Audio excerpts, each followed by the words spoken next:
Saya akan sedikit mengawali untuk melambari, mengawali diskusi kita tentang frekuensi kegembiraan ini. Nanti kita awali dengan yang sepuh dulu, Mas Roni, untuk bercerita soal perspektif beliau soal frekuensi dan kegembiraan ini. Tapi pertama saya akan mengajak teman-teman untuk sedikit berimajinasi dulu dengan sebuah pertanyaan. Sebulan terakhir ini dari KC bulan lalu, apa sih yang membuat kita nggak gembira? Katakanlah apa sih yang membuat kita bersedih misalnya? Apa kira-kira? 1, 2 bisa angkat tangan. Kalau masalah jomblo iyalah, itu semua orang mayoritas yang di depan sini pasti semuanya masalahnya sedih karena nggak laku-laku. Tapi yang lebih substansial lah, soal kehidupan, soal bangsa, soal negara, soal pribadi, tapi jangan jomblo, jangan ini. Ayo siapa? Biar Mas Roni sambil mikir dulu mau ngomong apa ya nanti ya. Ayo siapa yang sebulan ini hidupnya kok nelongso, hidupnya sedih gitu. Padahal sudah ikut KC bulan lalu. Jadi nggak nyantol sama sekali ilmu KC bulan lalu. Malah pada ndungkluk semua ini, Mas. Ayo, apa yang membuat hidup sebulan ini begitu menyedihkan, begitu mengenaskan, atau begitu tidak menggembirakan? Sehingga malam ini kita perlu ikut KC mencari frekuensi kegembiraan itu. Mas siapa, sebut dari mana? Duduk ya Mas. Monggo silahkan. Assalamualaikum warahmatullahi wabarakatuh. Waalaikumsalam. Nama saya Taufik Hidayat. Saya dari Cikarang. Asli mah bukan Cikarang. Ngerti aslinya ngapak toh? Sora. Pada bae wong dewek kaca kayu ya. Ya, gas lah. Gini Mas Karim, masalah frekuensi kegembiraan ya. Sebelumnya saya mau memperkenalin nih Mas Karim. Saya dari Batang, Jawa Tengah. Saya dari Simpul Maiyah Tadarus Limolasan. Pernah dengar Mas Karim? Belum pernah pasti itu. Itu Simpul. Saya riset Maiyah loh Mas. Oh gitu. Saya pernah ke sana loh. Oh, siap. Simpul Tadarus Limolasan itu sekarang udah bisa dikatakan vakum cukup lama dan nggak tahu vakumnya itu akan bangkit kembali kapan. Doakan semoga Maiyah di Kabupaten Batang kembali hidup lagi ya Mas Karim ya. Suruh ke KC semua belajar dari anak-anak. Waduh, duit akeh. Yuk, jawab pertanyaan tadi. Jadi gini Mas Karim, tentang frekuensi kegembiraan sebenarnya dalam bulan ini saya tidak bergembira sama sekali karena ya mumet ndase lah pokoknya Mas Karim iki. Kayak tau rupanya. Ya, iya wis rai-rai ruwet no wis Mas Karim iki. Sejujurnya ya saya kesini terutama ke KC ya sesuai dengan judul frekuensi gitu ya, berarti aliran gitu ya, aliran kegembiraan gitu ya. Saya mencari tentang frekuensi aliran-aliran yang bikin saya gembira gitu ya, walaupun di rumah mumet ndase utangnya akeh lunas ya minimal ke KC sidik marai rada ora sumpek gitu. Lupa hutangnya ya. Ora lupa. Isih nyantol Mas Karim. Gitu aja sih Mas Karim, intinya mah saya kesini ke KC niatnya adalah refresh otak. Saya udah sekitar 6 tahunan di KC dan saya baru sekali ini untuk ngomong di mic. Udah gitu aja. Terima kasih. Assalamualaikum warahmatullahi wabarakatuh. Ternyata hal paling menyedihkan bagi Mas apa tadi? Mas Taufik Hidayat. Oh ini Taufik beda nasib. Ini 6 tahun ke KC nggak punya kesempatan ngomong. Nah malam ini kami harap teman-teman punya kesempatan untuk mengekspresikan kegembiraan, bahkan kesedihan. Mas Karim, bentar. Selamat datang Mas Nano. Coach Nano, silakan. Sudah kita tunggu dari tadi, silakan. Ini masih kita pemanasan dulu Coach. Satu lagi, saya pengen dengar dari cewek. Apa yang paling membuat hidup teman-teman menyedihkan, tidak menggembirakan sebulan terakhir, sehingga malam ini perlu kita datang dan berdiskusi di sini. Ayo cewek. Yang senyumnya paling manis. Silakan. Harus bisa ngomong. Oke. Curhat nggak apa-apa kok. Ini siap menerima curhatan semua teman-teman. Siapa namanya, dari mana? Assalamualaikum warahmatullahi wabarakatuh. Nama saya Vidya dari Ciputat. Mungkin sebulan ini bukan nggak bahagia, tapi masalah keluarga pribadi. Apalagi saya 3 bulan ini baru kehilangan adik kandung. Innalillahi wa inna ilaihi raji'un. Adik kandung. Jadi dalam keluarga itu sebelumnya 5 orang, sekarang tinggal bertiga karena ibu udah wafat 6 tahun yang lalu. 3 bulan kemarin adik di bawah saya menyusul ibu. Itu sih yang hal bikin menatah hati dalam 3 bulan terakhir ini. Tiap hari pasti masih kebayang adik kayak gitu. Sambil menjalani rutinitas kerjaan sehari-hari, itu aja. Oke, makasih Mbak Vidya. Al-Fatihah untuk adik dan ibu, semoga tenang di sana dan dapat pahala surga insya Allah. Itu refleksi sederhana, tapi kita bisa awali diskusi kita pada kesempatan malam hari ini dengan sedikit pengertian bahwa teman-teman KC sudah mengangkat di Mukadimah kegembiraan dengan frekuensi. Frekuensi itu dimaknai dengan semacam gelombang yang kita coba fine tuning, menemukan titik paling optimal sehingga kita mampu pada frekuensi gembira. Yang analoginya di Mukadimah diceritakan misalnya terkait gelombang radio. Makin pas dengan gelombang itu maka suaranya semakin jernih. Saya sedikit akan menggeser pengertian tapi tidak jauh dengan gelombang. Frekuensi dari kata frekuen sebenarnya. Apa teman-teman? Frekuen itu ya berulang.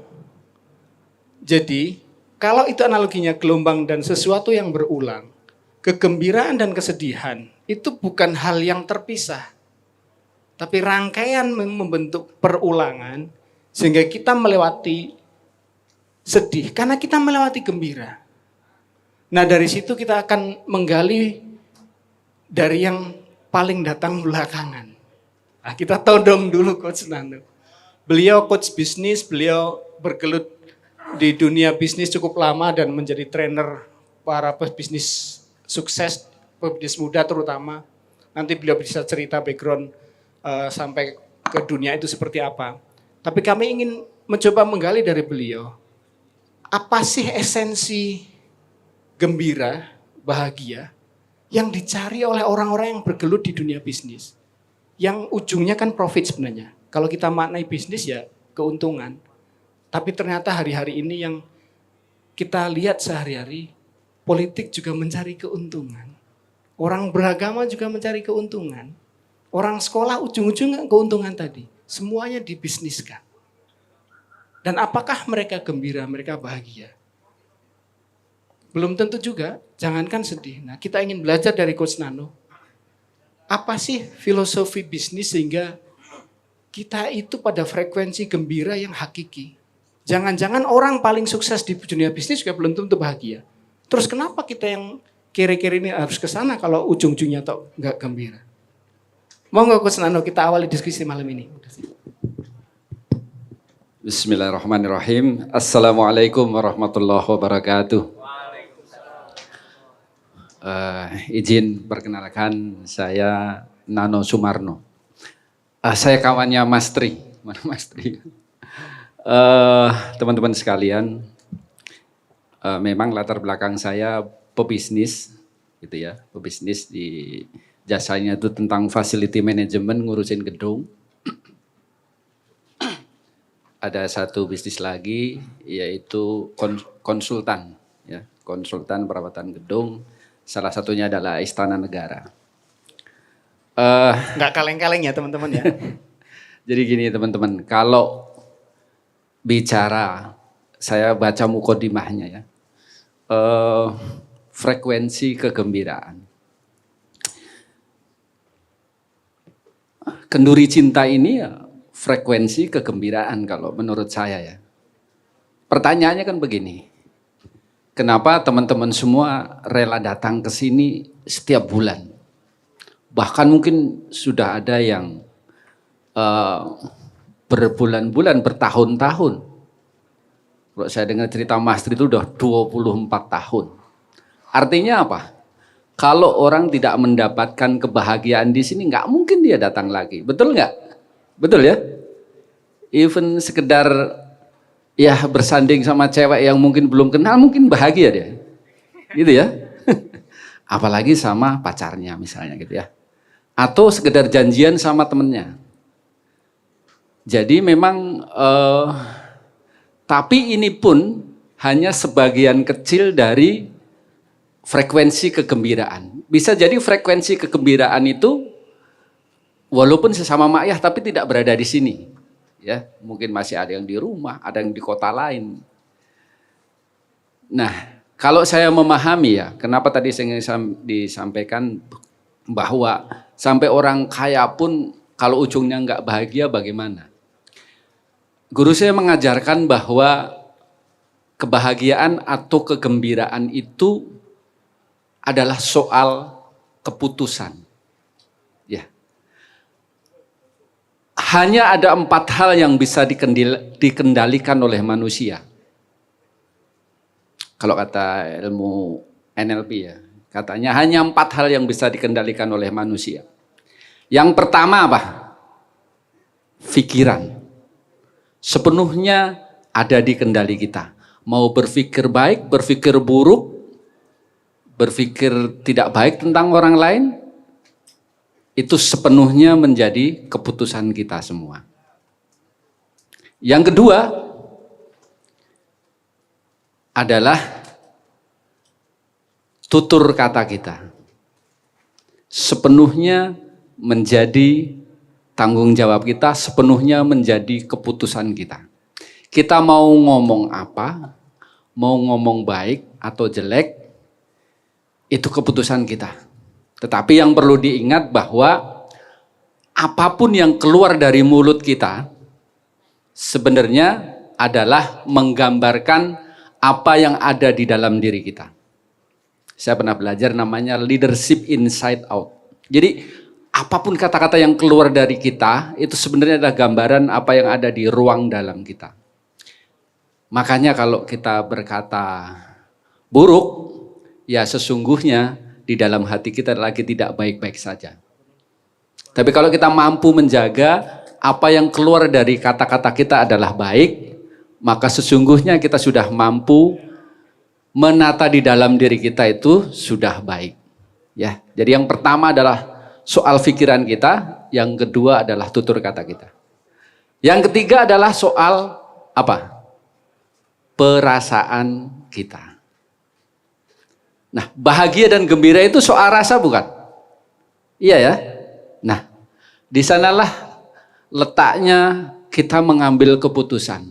Dalam kondisi apapun, kita mau senang, kita mau sedih, itu keputusan. Contoh simpel misalnya nih, dengan anak-anak muda nih, diputusin pacarnya. Pasti ada 2 sikap tuh, gitu ya. Kalau dia terpaku dengan kekecewaannya, dia pikirin terus secara mendalam, dia bisa stres. Bahkan paling ekstrim mungkin bisa bunuh diri. Itu soal perasaan. Tapi ada orang yang bisa bersikap sebaliknya. Oh, it's okay. Kejadian ini, ya. Saya pernah membaca sebuah buku, Anda boleh cari The Principle of Success. Kira-kira begini, rumusnya itu E ditambah R sama dengan O. E-nya itu event atau kejadian, R-nya itu reaksi, dan O-nya itu outcome atau hasil. Jadi kejadian apapun itu tergantung reaksi kita. Maka nanti hasilnya seperti reaksi kita. Kejadian apapun nilainya hanya 10%. Tetapi reaksi kita atas kejadian itu nilainya 90%.